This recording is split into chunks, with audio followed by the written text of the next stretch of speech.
C'est ici, dans ces grottes reculées, que les indépendantistes de l'UPC, l'Union des populations du Cameroun, se cachaient pour fuir les troupes coloniales françaises. Michel Eklador-Pekoua, membre du parti, revient sur ce lieu. Toutes ces zones étaient régulièrement bombardées. Et on n'a pas, il faut dire les choses telles qu'elles sont. Un désastre sanitaire qui n'a jamais été confirmé par la France, mais la zone aujourd'hui reste totalement désertée. Autre lieu emblématique et sombre de cette lutte, cette chute d'eau, fréquemment visitée par les touristes. Et pourtant, à l'époque, les Français l'utilisaient pour y jeter des centaines de nationalistes. En se noyant, ils servaient ainsi d'exemple.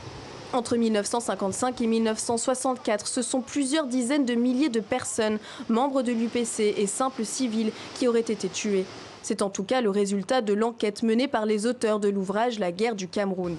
Une époque traumatisante pour la population, comme pour Odile Bouma qui avait 7 ans quand son village a été massacré par des troupes françaises.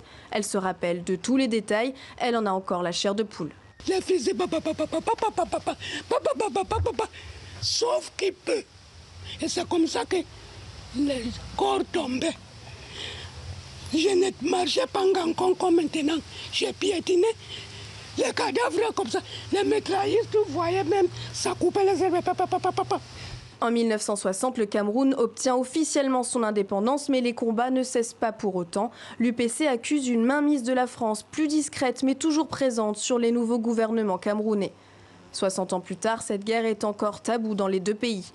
Tout ce que nous voulons en réalité, c'est que la France puisse reconnaître la responsabilité qui est la sienne par rapport au massacre des populations. Y aura-t-il une reconnaissance officielle? En attendant, les archives sur cette sale guerre sont désormais ouvertes et consultables en France.